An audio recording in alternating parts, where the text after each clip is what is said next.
Bonjour à toutes et à tous, mes chers collègues. Nous poursuivons donc aujourd'hui notre cycle consacré aux enjeux de l'Europe de la défense avec l'audition de M. Esa Pulkkinen, secrétaire permanent du ministère de la Défense de Finlande. La Finlande a toujours eu sa politique de défense dictée par la géographie.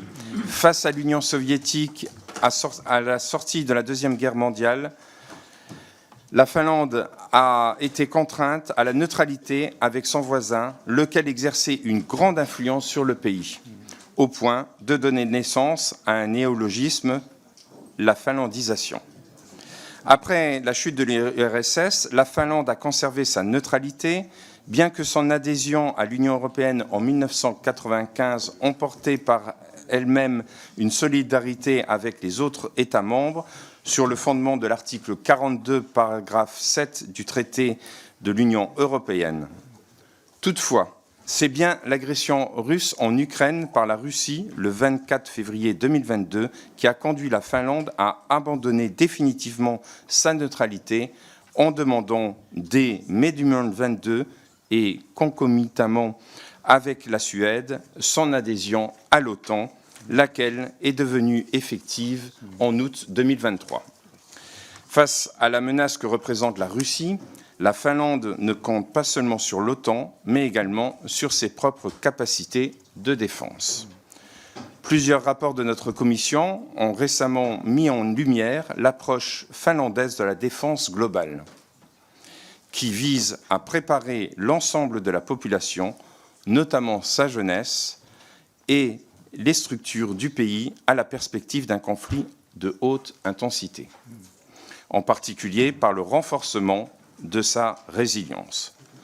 De ce point de vue, nous avons certainement beaucoup à apprendre de la Finlande. Le récent rapport stratégique du ministère de la Finlande, dont un résumé a été envoyé à ma demande à l'ensemble des députés, retrace les récentes évolutions de l'environnement stratégique et tire un certain nombre d'axes prioritaires pour la Finlande, pour la défense finlandaise. Cette analyse nous intéresse d'autant plus que la France est en train de travailler sur l'actualisation de la revue nationale stratégique de 2022, un travail dont les sénateurs et les députés se sont saisis pourrait apporter leur contribution. D'ailleurs, ce matin, nous recevrons à cet effet Arnaud Danjean, ancien député européen et ancien président du comité de rédaction de la revue stratégique de 2017. Et cet après-midi, Stéphane Bouillon, secrétaire général de la Défense et de la Sécurité nationale. Monsieur, pourriez-vous nous indiquer les choix opérés et les priorités fixées par la Finlande pour tendre vers une meilleure défense? Nous serons vraiment ravis de vous entendre. Oui. Je vous en prie. Merci beaucoup. Oui, c'est ça. Merci beaucoup. Monsieur le Président, cher vice-président, secrétaire et membre du Commission de la Défense nationale et des Forces armées, en tant que représentant de la Finlande, un pays au cœur de l'Europe du Nord, je me sens honoré d'être ici aujourd'hui. Un général retraité, j'ai travaillé pour l'Union européenne plusieurs années. Ma dernière occupation était le chef de l'état-major de l'Union européenne il y a 5 ans. C'est terminé. La Finlande est aussi très bien connue comme le pays de Père Noël. Vous connaissez. Tout le monde sait que le Père Noël habite en Laponie, au nord de Finlande, à la montagne arrondie. C'est vraiment important pour savoir. J'ai aussi une autre anecdote. Ça concerne un livre, c'est essayer à lire. Je vous voudrais recommander de lire un livre écrit par un écrivain français, Olivier Norek, Le guerrier de l'hiver. C'est une très bonne description de comment était la guerre contre l'Union soviétique pendant la Deuxième Guerre mondiale, il y a beaucoup de temps.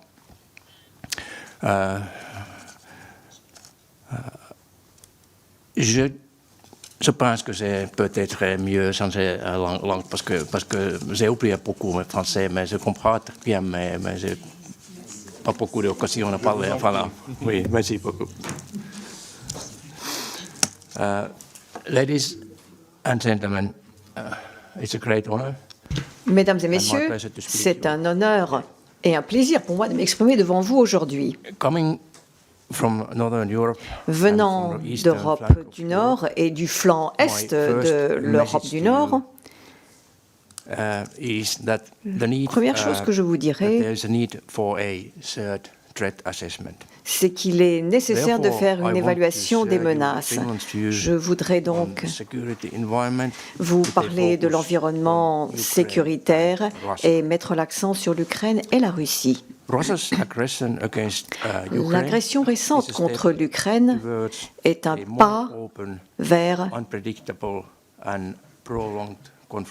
des affrontements prolongés et imprévisibles avec l'Occident et l'Ouest.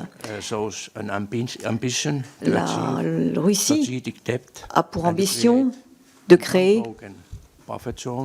une zone tampon en Europe, allant de l'Arctique à la mer Baltique et la mer Noire. Nous constatons que les tensions internationales qui se multiplient dans cette région pourraient rapidement engendrer une augmentation des activités militaires dans d'autres régions également. La Russie a développé des armes de dissuasion et des armes conventionnelles basées sur des systèmes d'armes à longue portée et sur ses capacités militaires. La Russie a pu maintenir et même développer ses capacités de guerre dans le cadre de cette guerre en Ukraine, et il y a eu de nombreuses pertes, tant en hommes qu'en matériel. Et ceci a été rendu possible en augmentant la capacité de l'industrie des armes en Russie et le soutien également de pays sympathisants. La Russie indique et fait entendre qu'elle considère que l'Ukraine n'a pas le droit d'exister en tant qu'État souverain. Et actuellement, l'objectif principal de la politique russe est de forcer l'Occident à accepter sa sphère d'influence.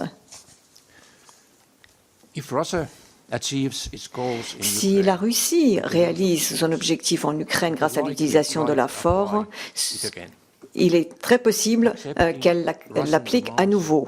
Accepter les demandes russes impliquerait une situation encore plus dangereuse en matière d'escalade de la guerre. La Russie se bat contre l'Ukraine et prépare également une réforme de ses forces armées très importante. Son objectif est d'augmenter la taille de ses forces armées de 350 000 troupes pour avoir 1,5 million de soldats. Et l'accent de cette augmentation est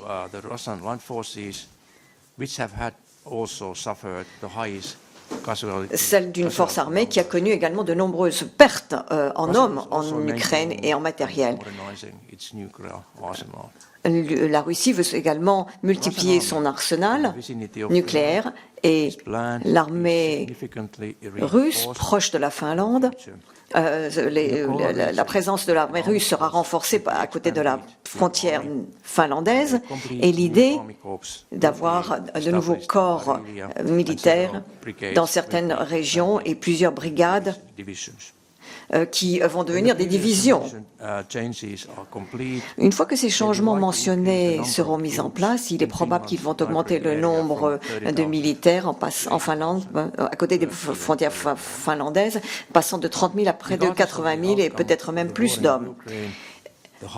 Indépendamment des résultats de la guerre en Ukraine, le Nord maintiendra une importance, gardera une importance, et ceci c'est quelque chose d'important au niveau des capacités de frappe de la Russie.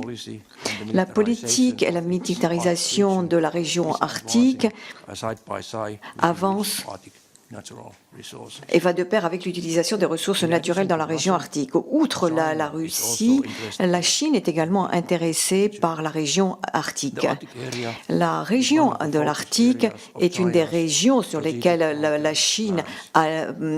laquelle la Chine s'intéresse dans le cadre de son plan stratégique à long terme, et ceci peut se voir dans la façon dont la Chine développe ses forces armées et envisage de les développer à l'avenir.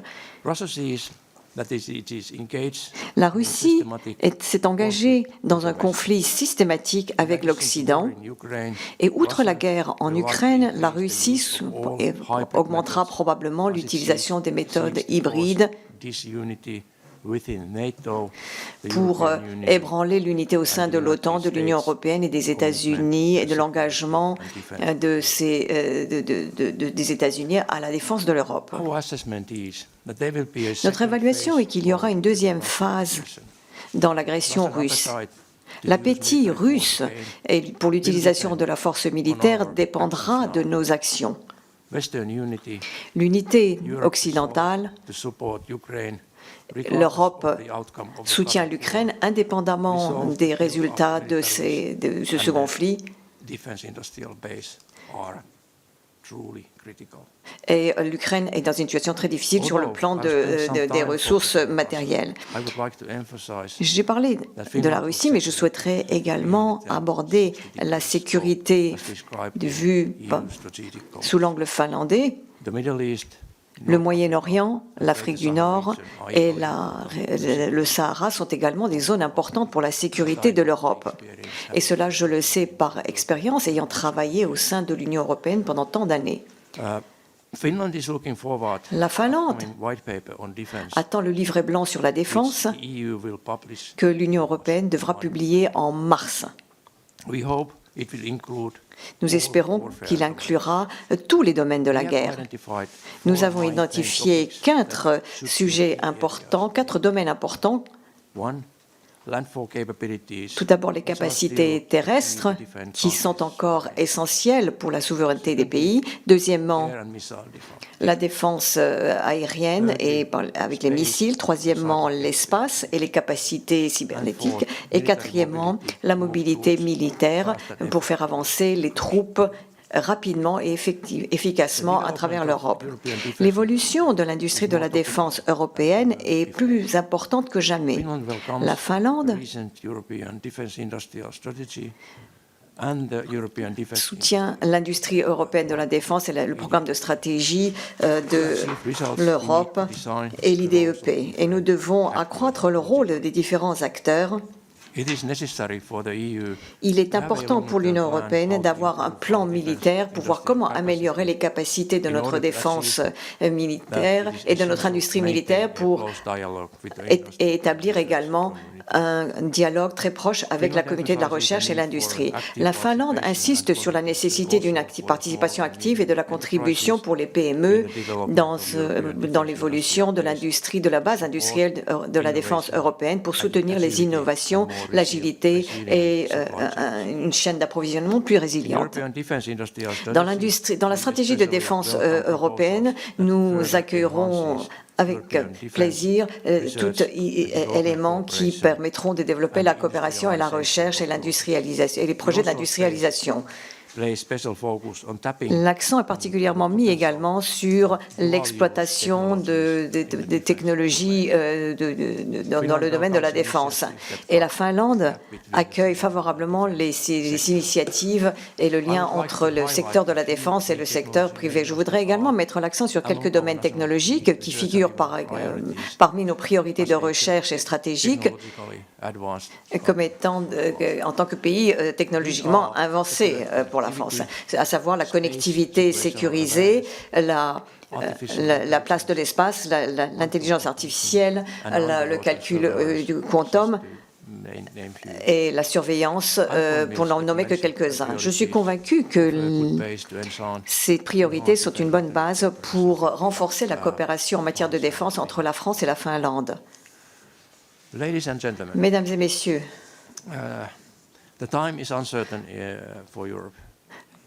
c'est un moment important pour l'Europe, mais la Finlande est également capable de contribuer à la sécurité de l'Europe. Actuellement, nous dépensons 2,5% de notre PIB en matière de défense et nous sommes engagés envers les dépenses au sein de l'OTAN pour les années à venir. Contrairement à d'autres pays européens, la Finlande a maintenu ses capacités de défense conventionnelles et nous pouvons mobiliser une armée de 280 000 hommes et nous avons également des réservistes formés de 900 000 hommes et femmes confondus. Et nous sommes également axés sur les capacités de nos autres services, de nos autres armées, la marine et le militaire. Et 78% de l'ensemble des Finlandais considèrent que si la Finlande devait être attaquée, nous devrions prendre les armes pour nous défendre, quelles que soient les situations, même si le résultat paraît incertain. L'intégration de la Finlande au sein de l'OTAN et la dissuasion de l'OTAN et la défense avancent bien et nous voudrions être actifs et constructifs avec nos alliés et envers nos alliés. Nous aimerions également une présence permanente de l'OTAN en Finlande, mais nous ne voulons pas faire peur à nos alliés. Il n'est pas nécessaire qu'il y ait une présence, une structure permanente. Nous allons également utiliser toutes nos armées en Finlande et offrir coopération et opportunités, notamment dans la région arctique. Même si nous mettons l'accent maintenant sur l'OTAN et le flanc Est, la Finlande est prête à contribuer aux inquiétudes en matière de sécurité de nos alliés. La Finlande continuera à renforcer sa coopération en matière de défense internationale et deviendra un allié et créera les conditions pour élargir notre coopération multilatérale, notamment avec d'autres États membres de l'OTAN. La France est un allié important pour la Finlande. Je suis heureux de l'évolution entre nos pays en matière de coopération et j'ai confiance en l'avenir. Nos dernières discussions étaient axées sur la responsabilité de l'Europe en matière de sécurité et en matière de défense et la Finlande, en tant que membre de l'Union européenne, est fortement engagée envers la sécurité et la défense de l'Europe. Et ceci peut offrir davantage d'opportunités pour renforcer la coopération entre la France et la Finlande en matière de défense. Et ensemble, nous serons plus forts. Merci beaucoup. Merci beaucoup, mes chers collègues. Nous avons donc plusieurs orateurs de groupe et nous allons donc commencer pour 2 minutes avec l'orateur de groupe du Rassemblement national, Franck Giletti. Merci, Monsieur le Président, Monsieur le Secrétaire. Aujourd'hui est particulièrement opportune dans un contexte où la sécurité européenne traverse une période critique. Mon groupe politique, le Rassemblement national, vous en est très reconnaissant de venir vous exprimer devant cette commission. Avec l'invasion russe en Ukraine, la montée des tensions en mer Baltique et les multiples provocations auxquelles on assiste aux frontières de l'Union européenne, la question de notre sécurité individuelle et collective est plus que jamais un enjeu central. La Finlande, en rejoignant l'OTAN en avril dernier, a fait le choix stratégique d'intégrer une alliance militaire face à la menace grandissante que représente la Russie. Ce choix historique pour votre pays, de tradition neutre, reflète la nécessité impérieuse de garantir la sécurité de votre territoire alors que la menace russe se trouve désormais à vos portes.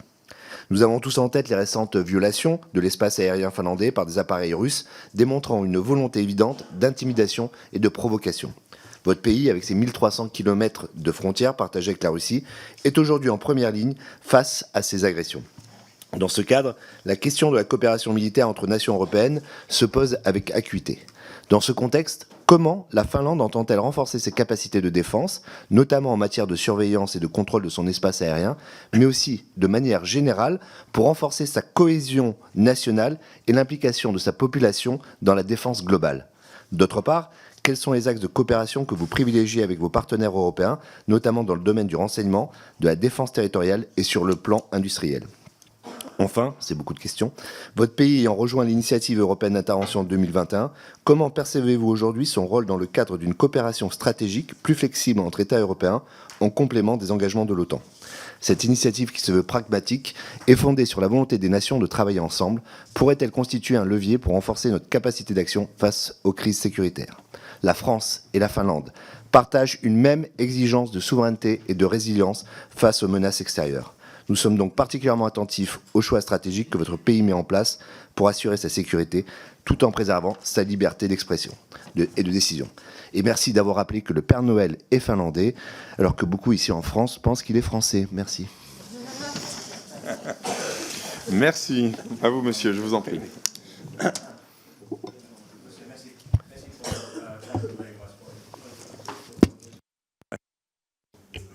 Merci beaucoup. La question était excellente. Thank you for your excellent questions. Merci pour cette excellente question. Nos capacités en matière de défense et son développement, eh bien, je dirais qu'il y a à la base, c'est très simple parce que nous avons maintenu des réservistes, une armée conventionnelle très forte, et nous mettons maintenant l'accent très fortement sur nos capacités industrielles et l'investissement dans les forces armées aériennes et dans la marine. Et nous devons ensuite mettre l'accent dans les années à venir sur l'armée de terre, ce qui veut dire que nous allons investir massivement dans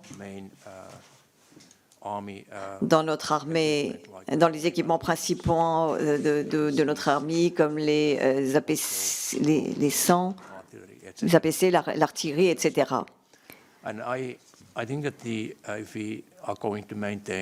Et je pense que nous allons maintenir le niveau budgétaire actuel, c'est-à-dire 2,5% de notre PIB.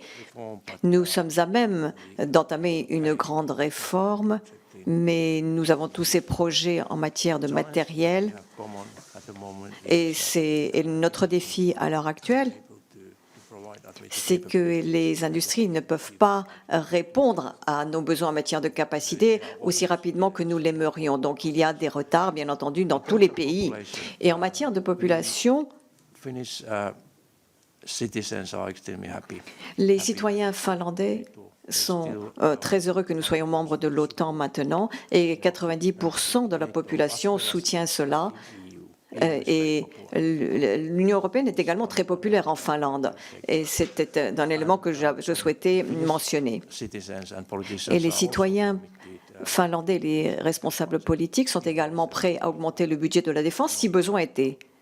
Et cela, je veux dire que cela se fera sans aucun doute. Quant à votre deuxième question sur l'industrie, je dirais que historiquement, nous étions très bons en matière de renseignement par rapport à la Russie. Et c'est une capacité existentielle que nous avons dû développer. Et nous travaillons en étroite coopération avec nos alliés européens et au niveau international. Et je dirais que la coopération entre la France et la Finlande est plus qu'excellente à l'heure actuelle. Et nous bénéficions de beaucoup de soutien de votre part et nous vous en remercions chaleureusement. Je ne peux pas en dire plus sur le sujet, mais je peux vous garantir que nos relations sont florissantes à l'heure actuelle. L'industrie est un sujet critique pour les Finlandais. Ceci est lié à la sécurité des approvisionnements également. Et nous investissons de ce fait sur ce que j'ai appelé la production des capacités conventionnelles. Nous avons de bonnes capacités qui nous permettent de produire des grenades de toute taille, des armes de petite taille, des véhicules armés, des chars, et nous pensons que c'est quelque chose que nous avons et que nous avons dû développer nous-mêmes du fait de notre géographie. Cooperation with the inflexible manner.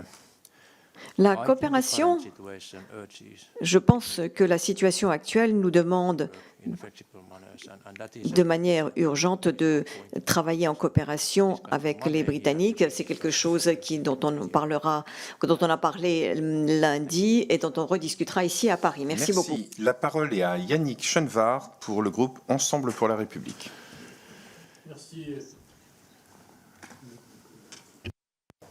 Merci, Monsieur le Président. Messieurs, vous avez en 1995 rejoint l'Union européenne. En 2023, vous avez adhéré à l'OTAN. Je me rappelle d'ailleurs ici d'un débat que nous avions sur l'adhésion de la Finlande à l'OTAN, qui s'est terminé par l'abstention d'un groupe politique et le vote contre d'un autre groupe politique. Donc c'est tout à fait intéressant de vous voir ce matin, car avec l'Estonie, la Lettonie, la Lituanie et la Pologne, vous êtes les plus exposés à une attaque russe, avec 1340 kilomètres de frontières. Vous avez une armée de réservistes de 900 000 hommes et vous disposez d'une armée de 280 000 hommes. C'est important et c'est également un symbole très important qui peut amener un certain nombre de pays européens qui étaient un peu dans le monde des bisounours pendant longtemps à réfléchir sur la réalité du monde dans lequel nous vivons. Et vous avez des militaires qui sont habitués au combat, puisqu'un certain nombre de vos militaires ont combattu en Irak, en Afghanistan et dans les Balkans. Alors ma question, c'est, l'Europe vous semble-t-elle se réveiller enfin à la suite des déclarations du vice-président des États-Unis concernant la défense de l'Europe, voire même sa protection? Quel regard portez-vous sur l'initiative d'Emmanuel Macron, celle de lundi et celle d'aujourd'hui d'ailleurs? Et une défense européenne autonome vous semble-t-elle aujourd'hui indispensable compte tenu de l'évolution de la position des États-Unis? Je vous remercie. Merci. Merci beaucoup. C'est une excellente question. Difficile question. Your description on our Votre recent history was really excellent. description était réellement excellente. In 1995, En 1995, nous membership in European Union pensions qu'être membre de l'Union européenne serait suffisant, y compris sur le plan sécuritaire, parce que nous pensions que faire partie être membre d'une alliance politique solide nous donnerait ce que l'on appelait une sécurité, des garanties de sécurité indirectes. Mais 2022 a révélé que ce n'était pas exact lorsque nous avons vu l'agression par la Russie. Et nous remercions la France et nos autres alliés de nous avoir acceptés en tant que membres de l'OTAN, même si la situation était assez incertaine et que l'on ne savait pas comment est-ce que la guerre se terminerait en Ukraine et comment la Russie réagirait. Sur la question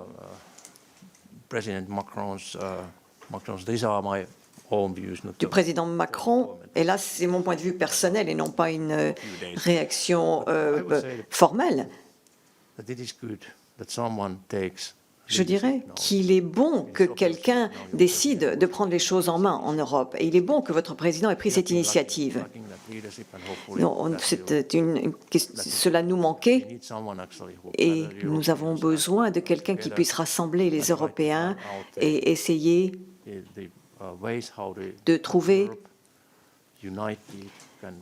comment une Europe unie peut répondre à la situation en Ukraine.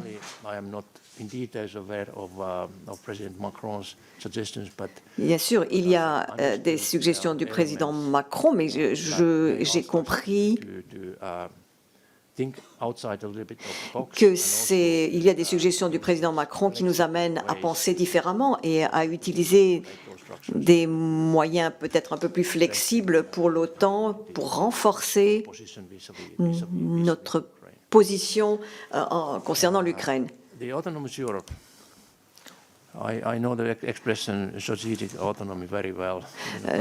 L'autonomie de l'Europe, je connais cette expression depuis que j'étais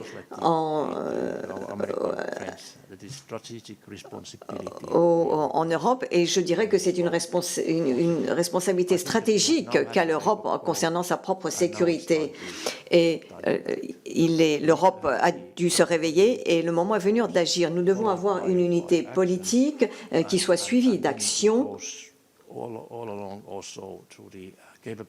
Et ceci implique également nos intérêts en matière de développement de nos capacités, etc., etc.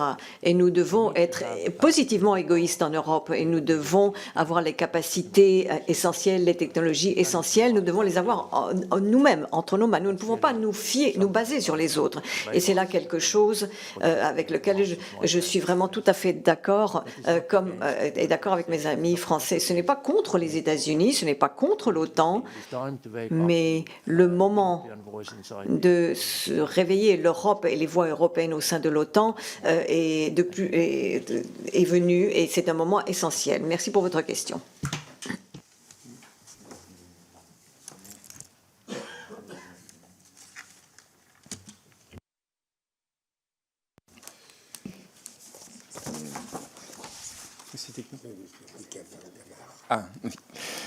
La parole est à Abdelkamar, pardon, pour le groupe, La France Insoumise, Nouveau Front Populaire. Merci. Merci, Monsieur le Président. Donc, non, vous aussi, vous allez prendre l'habitude, vous allez voir. Je tiens tout d'abord à remercier Monsieur le secrétaire permanent du ministère de la Défense de Finlande pour sa venue et sa présentation. De telles auditions nourrissent notre réflexion collective et je formule le vœu que ce dialogue participe à renforcer les liens entre les peuples finlandais et français. Longtemps non alignée, la diplomatie finlandaise était au seul service de la paix et refusait la logique d'affrontement bloc contre bloc. Au nom du groupe LFI-NFP, je veux dire que cette doctrine a été pour nous une source d'inspiration non négligeable. Oui, nous voulons une France non alignée au service de la paix. Cela passe par l'indépendance diplomatique de notre pays, par le refus du libre-échange et de la guerre économique généralisée, par l'instauration d'un protectionnisme solidaire et écologique et par une solidarité sans faille avec les peuples qui, aux quatre coins du monde, réaffirment leur souveraineté avec des revendications universalistes. C'est pourquoi l'Europe de la défense, simple poste avancé de l'OTAN sur le vieux continent, nous semble illusoire. L'actualité des derniers jours nous renforce dans nos convictions. M. Trump négocie directement avec M. Poutine, sans les Ukrainiens et sans les Européens. Nous sommes collectivement relégués au rang de simples spectateurs et le territoire européen est redevenu le terrain de jeu des ambitions des puissants. En octobre 2024, une délégation de la Commission des Affaires étrangères de l'Eduskunta de Finlande, conduite par son président, M. Kimmo Kiljunen, avait rencontré nos collègues de la Commission des Affaires étrangères de l'Assemblée nationale française.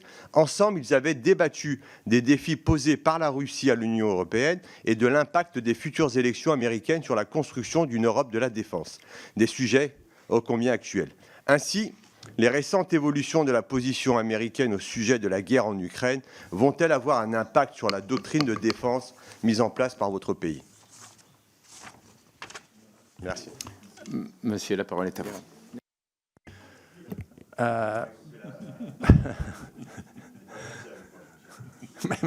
Merci beaucoup. Thank you very much. Thank you very much. Merci beaucoup. Merci, merci. Your lead-in was truly excellent on this subject. Ce que vous avez dit était tout à fait était vraiment excellent en la matière. Et je suis tout à fait d'accord avec votre point. Ce sont des choses extrêmement importantes pour nous à faire et à maintenir, des valeurs importantes à maintenir. Et effectivement, nous ne devons permettre à personne de prendre des décisions sur notre sécurité et notre situation. C'est quelque chose d'inacceptable. Et c'est là mon propre point de vue. Pour ce qui est de la situation et la politique de défense finlandaise, je dirais que traditionnellement, nous les Finlandais sommes des gens calmes, nous ne faisons pas beaucoup de bruit et nous attendons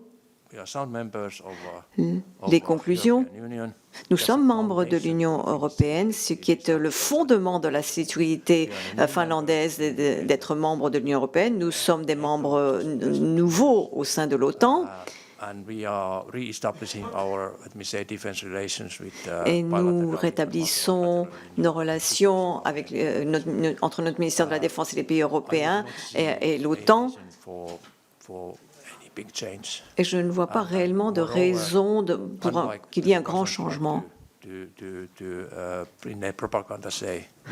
Contrairement aux Russes qui font de la propagande, nous ne menaçons pas la Russie. Nous ne la menaçons pas du tout, mais bien entendu, la propagande est quelque chose d'une nature différente. Donc ma réponse serait de dire que le moment n'est pas venu de réviser notre politique de la défense actuellement, mais plutôt de continuer sur la trajectoire qui était la nôtre et d'être unis et d'être ensemble en Europe. Merci. Merci. La parole est à Marie Récalde pour le groupe socialiste et apparenté.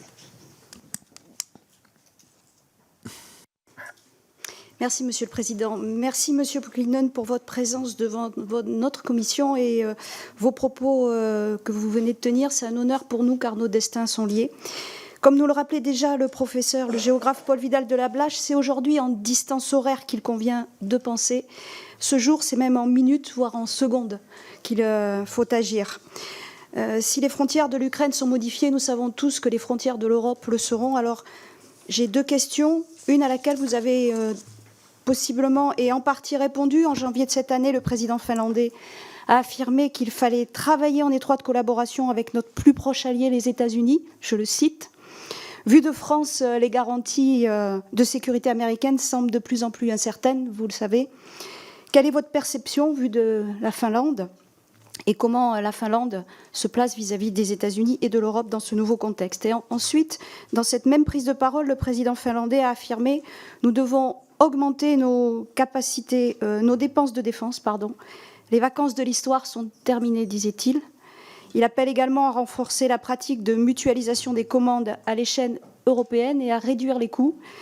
Le futur règlement EDIP est au cœur de ces négociations.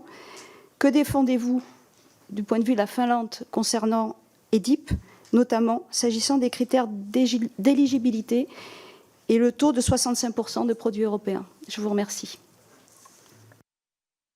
Merci. La parole est à vous.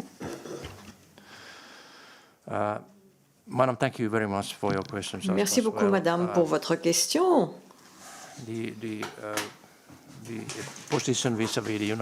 La position vis-à-vis des États-Unis, qui est la nôtre, nous ne savons pas pour l'instant quelle est la politique des États-Unis en tant que pays. Nous avons entendu certaines choses, certaines mesures.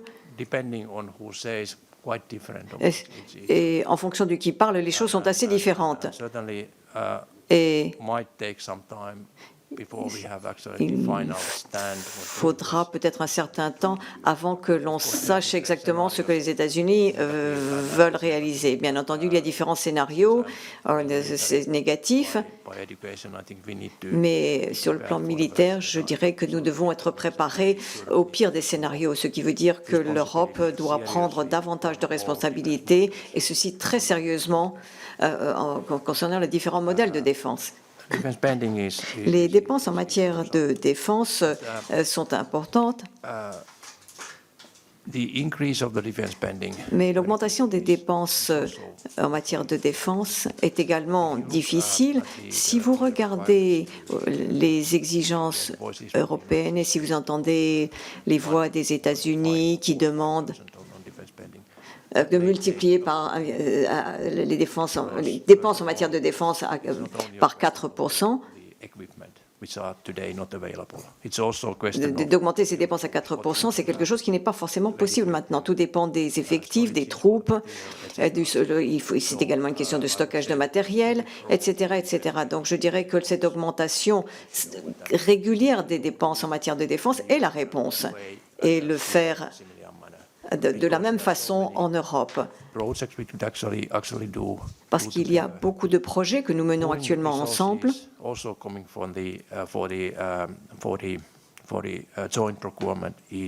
Et Les ressources pour des achats conjoints sont également essentielles. Nous pouvons utiliser l'argent dont nous disposons, mais du côté négatif, nous dirons que les pays doivent un petit peu abandonner. Et ce n'est pas une question de souveraineté.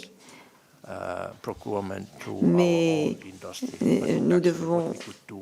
Il faut acheter, bien entendu, auprès de notre industrie de la défense, mais nous devons œuvrer ensemble. C'est quelque chose que nous devons voir, parce que nous ne pouvons pas, et nous ne dépensons pas l'argent du contribuable aussi efficacement que les États-Unis, parce que nous avons tant d'autres priorités, nous avons beaucoup d'équipements du même type, et nous devons avoir une politique plus uniforme en la matière.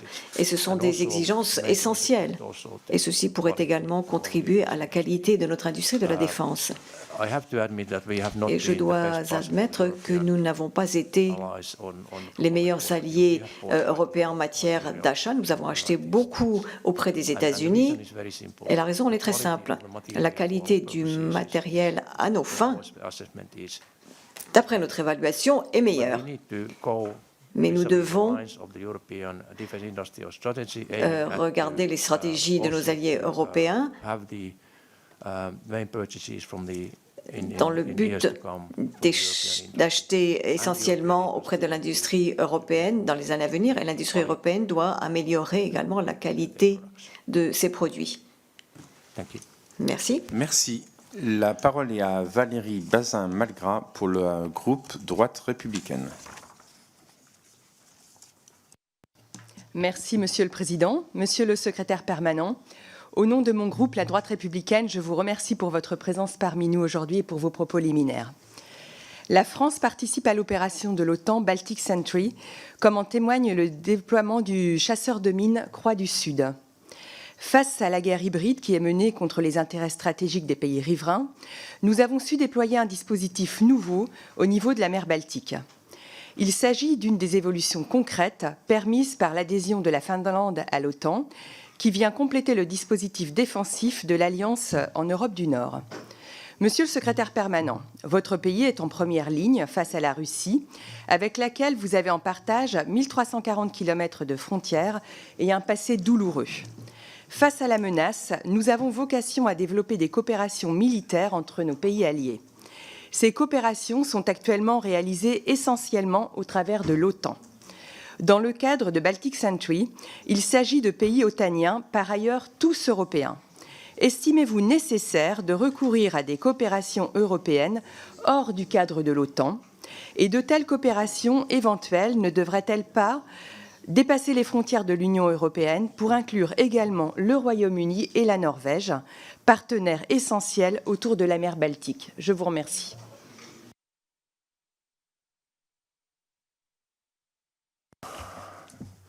Ce n'est pas une question très facile, je dois dire, mais je comprends votre point de vue.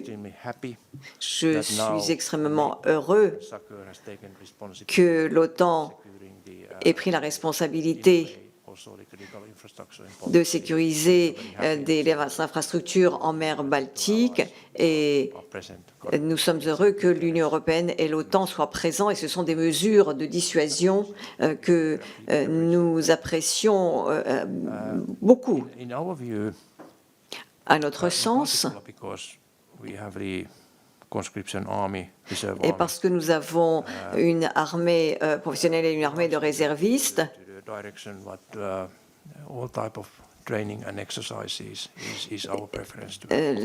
formation, les exercices sont importants. Bien entendu, nous pourrions utiliser notre armée permanente, l'armée, la marine, mais les réservistes, eh bien, cela permet également à nos alliés de venir vers nous. C'est beaucoup plus flexible et cela est un terrain qui est beaucoup plus souple en matière de formation et d'entraînement. Pour ce qui est de la coopération européenne, y compris des alliés non européens, je dois dire que je suis désolée du Brexit. Je n'ai pas du tout aimé cela, mais là, c'est ma position personnelle, parce que nous avons perdu sur le plan de la sécurité et de la défense. Il contribuait également à l'OTAN, mais c'était ma position. Et personnellement, concernant l'engagement du Royaume-Uni et de la Norvège, j'aimerais également les voir engagés à la sécurité, plus engagés envers la sécurité européenne. Mais il faudra du temps pour le faire parce qu'aujourd'hui, nous dépendons beaucoup de la structure de l'OTAN, du siège de l'OTAN et des procédures de l'OTAN. Et comment est-ce que l'on pourrait plus mettre l'accent sur les accords européens, les joint ventures européens? Cela pourrait se faire à l'avenir si il y avait une distance plus importante entre les États-Unis et l'Europe. Mais aujourd'hui, nous en restons avec les structures qui sont les nôtres. Merci. La parole est à Damien Girard pour le groupe écologiste et social. Merci, Monsieur le Président, Monsieur le Secrétaire permanent. La Finlande a une expérience historique de proximité avec la Russie. L'adhésion à l'OTAN de ce pays en 2023 est significative sur le danger qui pèse sur les voisins de cette puissance à l'impérialisme renouvelé. Vu de la France, pays dont l'armée est professionnelle et les frontières peu menacées, nous sommes admiratifs de la volonté finlandaise d'assurer sa sécurité en impliquant sa population, notamment avec un recours massif à sa réserve. Les chiffres que vous avez rappelés tout à l'heure lors de votre propos liminaire sont à ce titre impressionnants. Dans un contexte de durcissement des relations internationales, cette préparation solide mérite d'être étudiée et adaptée. Du Groenland à l'Ukraine, les ambitions d'annexion ou du contrôle de territoire s'assument désormais sans pudeur, y compris de la part d'États supposés être démocratiques et respectueux du droit international. La France prend sa part à la sécurité collective en Europe de l'Est, notamment par une présence terrestre en Roumanie et en Estonie, aérienne sur l'ensemble de la frontière russe et dans le soutien constant à l'Ukraine. Depuis la nouvelle élection de Donald Trump à la présidence des États-Unis et le récent discours de son vice-président à Munich, le constat est clair, l'Europe ne peut compter sur les seuls États-Unis pour assurer sa sécurité collective. Face à la menace impérialiste et au réarmement russe, un certain nombre d'États, de la Finlande à la Moldavie, sont menacés. L'Union européenne doit se tenir à leur côté et se donner les moyens de cette politique. Ma question est donc la suivante. Comment opérer une montée en puissance des forces militaires européennes à la frontière russe? Comment garantir la capacité de dissuasion? Je vous remercie. Merci.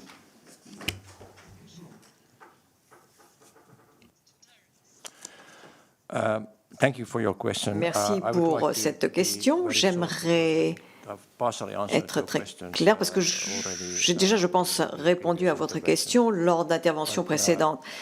Mais nous devons être unis. La Finlande est prête à apporter toute notre expérience en matière d'utilisation des réservistes et dans les opérations de combat et à le partager avec nos alliés européens. Je sais que l'établissement de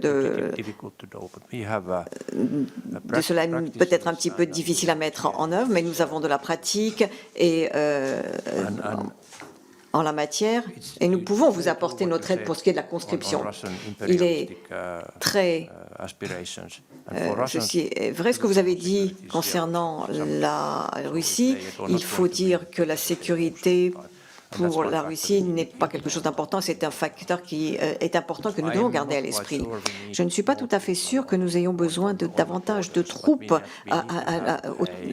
sur la frontière, mais oui, sur la frontière russe. Mais nous devons avoir des garanties que si la situation, que si un problème se produisait, nous pourrions répondre sur le plan militaire, qu'il s'agisse d'une réponse dans le cadre de l'OTAN ou dans un autre cadre, ça reste à voir. Merci. La parole est à Christophe Blanchet pour le groupe Les Démocrates. Merci, Monsieur le Président, Monsieur le Secrétaire permanent. Je reviendrai sur une des phrases que vous avez prononcées. Vous avez dit « L'appétit de la Russie dépend de nos actions ». Et vous avez évoqué, évidemment, les 4 priorités, la capacité terrestre, la défense aérienne, l'espace, la mobilité militaire. Mais il faut aussi rajouter l'esprit de mobilisation générale, y compris civile. Vous avez évoqué les 900 000 réservistes que vous avez, les 280 000 militaires. Mais pour autant, tout cela nécessite une mobilisation générale, une prise de conscience complète. Et certes, nos 2 États sont mobilisés politiquement à travers les présidents de la République, les gouvernements, les élus responsables, mais quid des populations? Là où 79% des Finlandais se disent prêts à se battre, quel est, à notre niveau national, ce sentiment-là d'adhésion à être prêt à se battre en France? Lors du rapport que nous avons effectué avec la députée Martine Etienne en juin 2024 et d'autres déplacements en Finlande, où on vous remercie encore pour votre accueil, nous avons constaté que les Finlandais éduquent leurs enfants dans l'esprit, mot finlandais, sisu, qui apparemment n'est pas facilement interprétable en France, et mis en place des associations civiles de réservistes de volontaires prêts à se battre. L'esprit sisu est un élément de clé de la défense nationale. Il se transmet de génération en génération et garantit la résilience de chacun, de la société. Le sisu est présent dans les mœurs finlandais dès la naissance. Alors, monsieur le secrétaire permanent, j'aurais deux questions. Sommes-nous, à vos yeux, assez mobilisés comme 79% ou 83% des Finlandais qui le sont dans votre pays en disant être prêts à prendre les armes? Quels conseils pourriez-vous nous donner pour avoir une adhésion de nos compatriotes aux dangers de demain qui ne sont plus simplement des menaces mais des réalités? Nous devons passer de l'esprit de défense à la nécessité de défense, à une volonté de défense, comme vous savez si bien le faire chez vous. Merci. Merci pour cette excellente question. Sisu, comme je l'ai dit, cela fait partie de notre capital génétique. Cela remonte à il y a bien longtemps dans l'histoire. Nous sommes voisins de l'histoire depuis des milliers d'années et nous sommes toujours indépendants.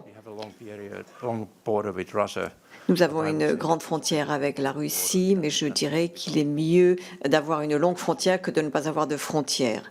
Et c'est vraiment là quelque chose de vraiment essentiel pour nous. Et en Finlande, expliquer pourquoi nous devons être prêts à nous défendre, eh bien, je dirais que c'est l'histoire, la culture, c'est quelque chose. Et je dirais que je suis au courant des discussions que vous avez eues lorsque vous avez aboli la conscription. J'étais en France, j'ai parlé à mes collègues, mes homologues militaires. C'est très difficile, mais ce qui pourrait être utile de faire serait de regarder vos jeunes, la génération de jeunes, et de l'éducation dans les écoles, et faire ce que nous faisons, nous, c'est-à-dire donner des informations sur la défense, sur la sécurité, y compris donc à ceux qui ne sont pas encore grands. Et c'est la difficulté aujourd'hui. Sur Internet, il y a beaucoup d'informations et d'informations erronées aussi. Et la communication stratégique vis-à-vis de vos propres citoyens est essentielle. Je suis président du comité de sécurité finlandais également, et qui sauvegarde notre approche, et je suis prêt à envoyer des gens pour vous expliquer comment nous traitons non seulement la défense, mais la sécurité totale de notre pays. Et nous pourrions vous donner, vous parler de nos meilleures pratiques, de les enseignements que nous avons tirés. Et ensuite, il appartiendra à votre pays de voir comment mettre cela en œuvre. Merci. La parole est à Lise Magnier pour le groupe Horizon et Indépendants. Merci, Monsieur le Président. Merci beaucoup, Monsieur le Secrétaire, de votre présence aujourd'hui. Dans ce contexte si particulier que nous connaissons actuellement, beaucoup de questions ont d'ores et déjà été abordées par mes collègues et je souhaiterais aborder le sujet de la guerre de désinformation de nos populations. Votre pays, la Finlande, est victime, comme de nombreux pays européens, de menaces hybrides provenant de la Russie et ces attaques visent notamment à saper la confiance de nos concitoyens dans leurs institutions. Nous les connaissons bien ici dans cette commission. Ce sont des campagnes de désinformation, des cyberattaques, des menaces à l'encontre de personnalités publiques, mais aussi des actes de sabotage ou encore l'instrumentalisation des migrations. Mais votre pays, et avec lui les pays baltes et les pays nordiques, sont évidemment en première ligne de ces campagnes de déstabilisation. Beaucoup a déjà été fait au niveau européen pour faire face à ces menaces. Par exemple, les organes de presse et de télévision relayant la propagande du Kremlin ont été interdits de diffuser dans l'Union européenne. Et les sanctions européennes ont aussi réduit les capacités de nuisance d'individus et d'entités impliqués dans ces activités. Aussi, Monsieur le Secrétaire, pouvez-vous nous dire s'il existe des instances d'échange entre les pays frontaliers avec la Russie permettant effectivement de coordonner une réponse commune à ces menaces hybrides? Et ensuite, par quels moyens l'ensemble des pays européens peuvent soit venir en aide, soit bénéficier de votre expérience dans ce domaine.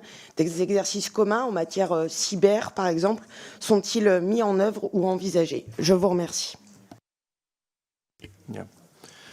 Yeah.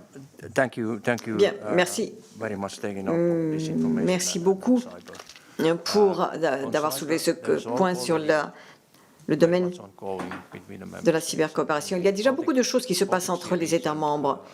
Et en Estonie, par exemple, ils sont très avancés. Ils ont été victimes il y a quelques années. Et depuis, ils ont beaucoup mis l'accent sur ce domaine. Et nous coopérons avec nos alliés également en matière de cybernétique. Et ceci, bien entendu, couvre toute l'Europe. Et c'est quelque chose d'absolument essentiel. Et nous essayons de développer la coopération européenne à ce niveau de toutes les façons possibles. Maintenant, ce qui se passe réellement, si je regarde la coopération depuis la Covid et depuis la guerre en Ukraine, la résilience psychologique de nos populations sont en jeu. Les gens sont très stressés, notamment la jeune génération. Et je suis de plus en plus inquiet sur ce front. Je parle beaucoup aux gens dans les universités et j'essaie toujours d'offrir quelque chose de positif pour insister sur cette résilience psychologique. Et je dis, dans les années 70 et 80, nous avons connu des moments difficiles dans le monde. Il y a eu la famine au Biafra, il y a eu également des risques de guerre nucléaire, il y a eu un certain nombre d'autres défis et les gens pensaient que la fin du monde était proche. Aujourd'hui, les problèmes sont multipliés, mais je pense néanmoins que nous devons apporter de la lumière. Et je pense qu'une fois que nous aurons renforcé notre résilience et au niveau européen, nous devrions également mettre l'accent sur la constructivité, être positif dans la construction de nos propres citoyens. Je pense que cela est très important. Mes chers collègues, nous avons 6 questions individuelles, mais nous allons commencer par Philippe Bonnecarrère. Oui, merci, Monsieur le secrétaire permanent du ministère de la Défense, premièrement pour votre témoignage, pour votre participation, et plus généralement pour tout ce que la Finlande apporte à notre défense commune. Ma question portera sur l'article 42.7 du traité de l'Union européenne. Est-ce que cet article a un sens vu du point de vue finlandais? Est-ce que vous ne connaissez que l'article 5 du traité transatlantique? Et est-ce que vous vous êtes posé des questions sur la mise en œuvre de l'article 42.7? Est-ce que c'est un article qui supposerait des décisions d'application individuelle par chacun des États? Est-ce qu'il vous paraît susceptible de faire l'objet d'une décision préalable, soit du Parlement européen, soit de la Commission européenne? Est-ce que vous pourriez me donner votre regard sur l'automaticité de l'article 42.7 et donc sur son efficacité? Merci. La parole est à Sébastien Saint-Pasteur. Oui, merci Monsieur le Président, Monsieur le Secrétaire permanent. Chers et chers collègues, une question et une demande. La première question, quel est l'avis de la Finlande sur l'idée qui circule aujourd'hui de sortir du pacte de stabilité et de croissance les dépenses en matière de défense au-delà de 2% du PIB? Et la deuxième demande est plutôt par rapport aux chiffres qui m'a beaucoup interpellé dans votre propos introductif sur les 78% de Finlandais qui seraient prêts à prendre les armes en cas de conflit armé. C'est la question de l'esprit de défense que nous sommes plusieurs ici à vouloir stimuler. Quels seraient vos conseils? Je sais que le site internet de votre gouvernement donne des avis et des préconisations à la population. La Suède a également, à côté de chez vous, distribué un manuel. Voilà, quelle est la première axe à développer? Puisque vous avez introduit vos propos en français, je vous terminerai en disant Kiitos. Enfin, la parole est à Pascal Jemst. Merci Monsieur le Président, merci Monsieur Pulkkinen pour votre présence parmi nous aujourd'hui. Votre pays, la Finlande, dispose d'une frontière terrestre de plus de 1300 km avec la Russie. En raison de votre histoire et du contexte géopolitique actuel, cette frontière est fermée depuis le 15 avril 2024. Cette fermeture a un double objectif. Elle vous permet d'anticiper une éventuelle agression et de filtrer, voire de repousser les vagues migratoires. Certains observateurs pourraient y voir une volonté de durcir votre politique d'immigration, une tendance qui semble également être suivi par d'autres pays de l'Union européenne. Il faut bien reconnaître qu'il s'agit d'une problématique commune et nous devons tous nous accorder pour protéger efficacement nos frontières. La surveillance de votre frontière semble tout à fait efficace. C'est pourquoi je me permets de vous demander quelles seraient vos recommandations pour les pays membres de l'Union européenne, frontaliers d'un pays non membre, afin de mieux protéger leurs frontières? Et enfin, quelles règles communes estimeriez-vous nécessaires pour une défense optimale des frontières européennes? Je vous remercie. Merci, chers collègues. Monsieur le secrétaire permanent, vous avez la parole. Donc la première question sur le 42.7. J'étais là lorsque votre ministère des Affaires étrangères a demandé l'activation de 42.7 après l'attaque terroriste. Et je pense que c'était la bonne décision de procéder ainsi. Elle offre un potentiel, mais actuellement, nous ne l'utilisons pas beaucoup et je dirais que le moment est venu de regarder toutes ces obligations légales que nous avons dans le traité de l'Union européenne. Et pour le traité de l'Union européenne, le 42.7 est encore plus puissant que l'article 5, si vous regardez les choses sous l'angle juridique et sous l'angle de l'engagement juridique. Donc c'est quelque chose qu'il faut donc garder à l'esprit. Les 2%, je dirais que nous avons eu beaucoup de chance que le gouvernement précédent ait augmenté notre budget au-dessus de 1,4% conventionnel et pour le passer à 2%. Et donc c'est une bonne base pour poursuivre nos activités. C'est un petit peu, je dirais, l'héritage du gouvernement précédent qui s'est produit en temps voulu, en temps opportun.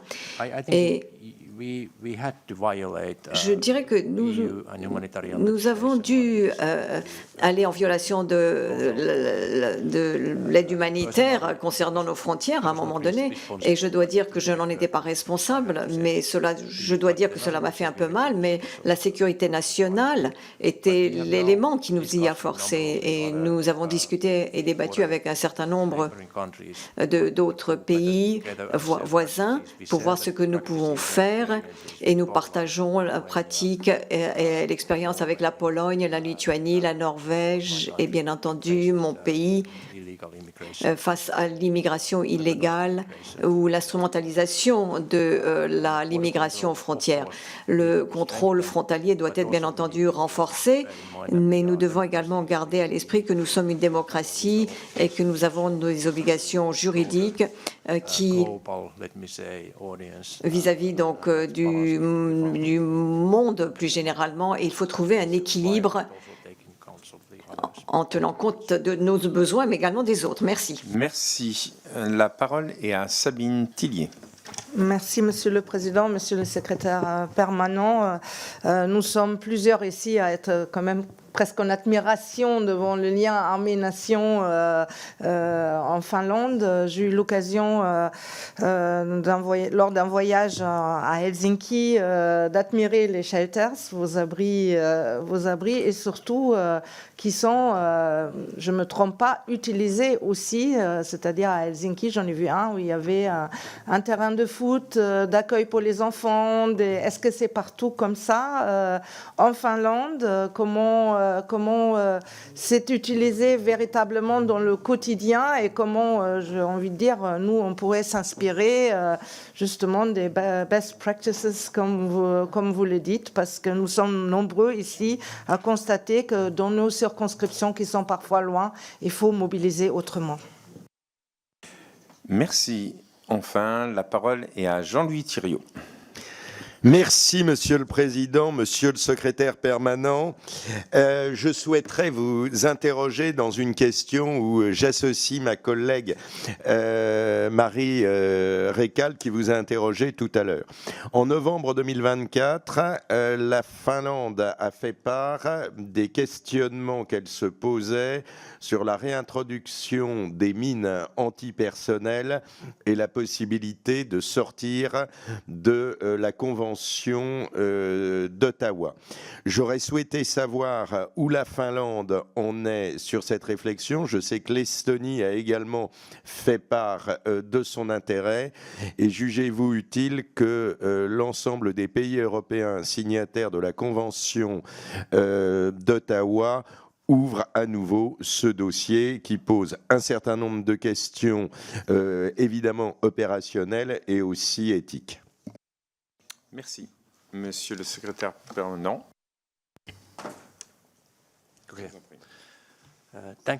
Merci beaucoup pour ces questions. Pour ce qui est des abris,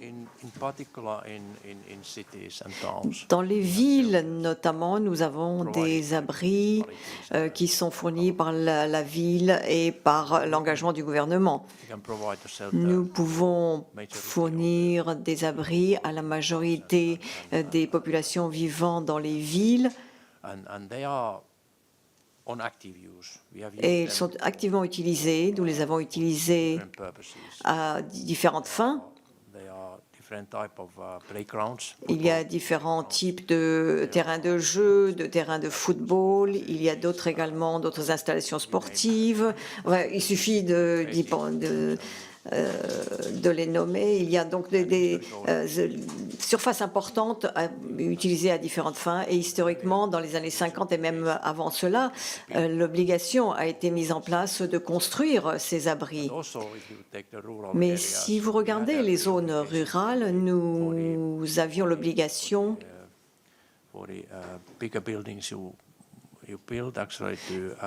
en construisant de grands bâtiments, de prévoir également un espace pour les abris. Et si vous êtes vraiment dans les zones rurales, vous avez d'ailleurs des caves en général.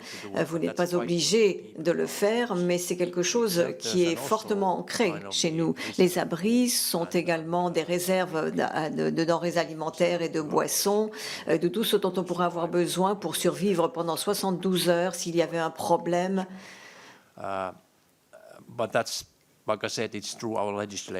Mais ceci étant dit, notre législation et ceux qui construisent ne seraient pas ravis d'avoir à le faire à leurs propres frais, mais pour nous, c'était quelque chose qui était mis en place. Et pour les mines antipersonnelles, c'est quelque chose qui a été mentionné au Parlement. C'est une longue histoire, je ne vais pas revenir sur cela, mais actuellement, nos forces de défense prépare une étude pour le ministère basée sur la guerre en Ukraine pour voir quels sont les enseignements que nous pouvons tirer de l'Ukraine. Est-ce que nous avons besoin de revenir à l'époque où il y avait des mines terrestres et où est-ce qu'il serait nécessaire d'avoir quelque chose de plus sophistiqué? Et la question qui en découle est: est-ce que cela peut être fait à l'heure actuelle dans le cadre du traité de la Convention d'Ottawa, ou est-ce que nous devons commencer des discussions pour abolir cela? J'avoue que je n'en sais pas plus. Merci. Merci beaucoup, Monsieur le secrétaire permanent, pour toutes ces réponses. Merci, mes chers collègues, pour votre présence. Nous nous retrouvons dans 5 minutes avec une petite suspension. À tout à l'heure.